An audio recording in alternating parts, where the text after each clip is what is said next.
Hey, what's up, guys? It's that time of year again, June 1st of 2021. Hurricane season officially begins today in the Atlantic Basin. What we're looking at here is a Cat 5 hurricane that was over in the Western Pacific April 17th, about a month early. Unbelievable storm that skimmed the Philippines, was out there for about 7 days, never made a direct landfall, but it was a mammoth storm. The 2021 Atlantic hurricane season has officially arrived. We're here at yahoonews.com. The Atlantic hurricane season begins today. Fortunately, all is quiet in the Atlantic Ocean. We go over here to the University of Wisconsin. You can see that there is one storm over in the Pacific. The season over here actually officially began on the 15th. So this one over here is actually right on time. There was one over here in the Atlantic, in the far North Atlantic. That would have been a subtropical storm. Wasn't a threat to land anywhere. That one was named Anna.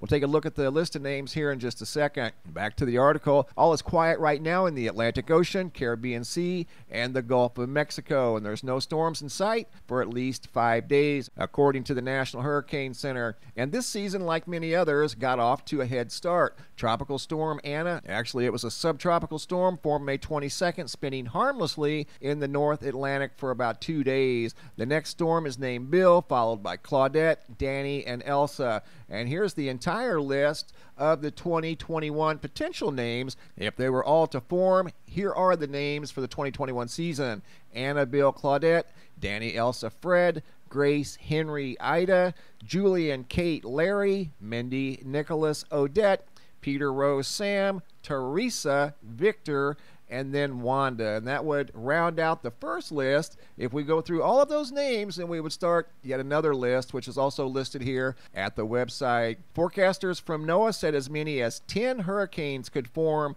this season, putting it once again as a busier than average hurricane season. So we'll have to wait and see how things unfold. But right now, all is quiet. Hurricane season has officially began. But one thing we got to keep in mind, we have to deal with this sand out here, the ongoing flow of Sahara sand across the Atlantic Ocean. And right now, this is one of the main development regions right through here. Storms form out here where this sand is currently at. And that sand does influence the formation of hurricanes. But everything else you see out here is free and clear pretty much. You've got a little bit of upper level dust, but not that much. Everything's in play right now. The Atlantic, the Caribbean, and the Gulf of Mexico. So once again, hurricane season is off and running. Looking at the most recent Earth-facing side of the sun, you can see a sunspot developing. There's one up here, one coming around the southeastern limb of the sun that's growing rapidly. In fact, it launched a flare a few hours ago. This one here is getting bigger and bigger with each passing hour. Right now, it's obviously Earth directed, so any activity coming out of that sunspot in that active region would definitely be Earth directed. Here's what we can expect to see in the coming months and years up to 2025 and possibly beyond. Large active regions like you see right here. These sunspots you see right here are from the year 2000. That's one of the largest sunspots and active regions ever recorded. That was AR 9393. This one here you can see is not even anywhere near that big. But look for them as we move forward in time over the next couple of years as we dive deeper and deeper into solar maximum. Hopping over to the Yellowstone supervolcano Caldera, looking at the seismographs that monitor the mighty supervolcano, you can see there is a lot of activity on all of the seismographs that cover the supervolcano. I wanted to look closer at these graphs. These are from yesterday, and we're going to look at today's. They've got some sort of a absence of data, and it's consistent throughout the entire monitoring area. Every seismograph is missing data for some reason at the same exact time. And I'm sure you guys can see it. See all the white glitches, the absence of data? They're all at the same exact time. That is so weird. I've never seen that before over here at the supervolcano Caldera. We've got an earthquake signature right here. In fact, it's a twin earthquake. You got one here, and about 15 minutes later, another decent sized one behind it. And that was all across the Caldera. I don't know if it was the 5.5 from down at Panama. That was just one earthquake, though, not two. This is implying two earthquakes a little over 16 hours ago. But that's a respectable signature for an earthquake break that red vertical line at any supervolcano. But the white glitches, I don't know what they are. Here's today's map, and you can see they're still here. It's almost like some sort of a weird binary code, and it's all the same across, like I said, every seismograph that you can see it on. These down here are just loaded with what looks like magma intrusion and earthquake activity. That's the one at Mount Sheridan.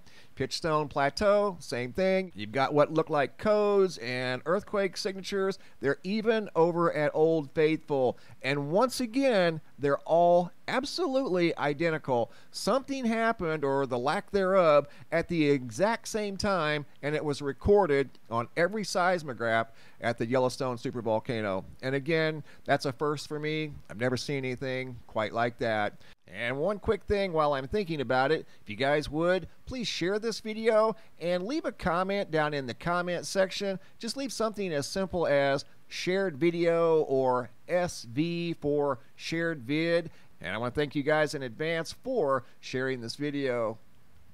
Also in this video, I've got a brand new picture slideshow, new sky phenomena photos sent in from all around the world. This is a photo of the moon reflecting off of the lake out of Branford, Connecticut, sent in by Barbie and Dave. Mallory G out of Fort Lauderdale, Florida. Very colorful clouds in the proximity of the sun. Rob W out of Ontario, Canada. Very intense double-decker rainbow. Roger out of Knoxville, Tennessee. A lot of color, this time in the proximity of the moon. That's in the nighttime sky. Alan S out of Pensacola Beach, Florida, staring down a ominous looking shelf cloud as it's rolling in from the Gulf of Mexico. Pensacola is in the Florida Panhandle. This was a storm from a few days ago that produced a very photogenic shelf cloud that came in from the Gulf towards the Florida Panhandle. Logan out of Queensland, Australia. This is yet another photo of the recent eclipse we saw of the moon. Very visible from Queensland, Australia. I had clouds here in my location. I was up, I went outside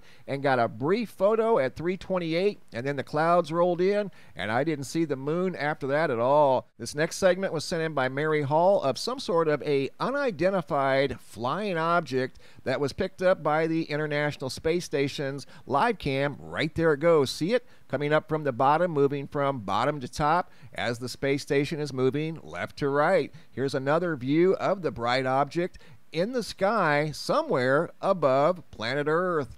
Eric S out of Wisconsin. Spectacular big double-decker rainbow with some lightning down here at the bottom. Watch this. You're going to see some lightning. There it goes. Moves right to left across the screen. Incredible video footage. And he had that camera recording at just the right time. Photos here sent in by Lisa B out of Arlington, Virginia, of a massive lightning strike making contact with the ground. There was number 1 and number 2 right here. Photo here sent in by Brian out of Chicago of a fiery orange sunset from northern Illinois. Juan out of Las Vegas, Nevada, noticed this huge cloud spanning across the sky that turned orange after about 30 minutes. That's the same cloud, same location, just turned a different color. Tiffany and Jay out of San Marcos, California. Big jumbo halo in the sky around the sun. Jeff out of Boise, Idaho. Notice the same thing. This one here looks almost a little bit bigger with 2 rings. See it over here? The second one got what looks like almost a double halo in the sky above Idaho. Great job, guys. Keep the photos coming. If you have any photos you'd like to share, you can send those to reports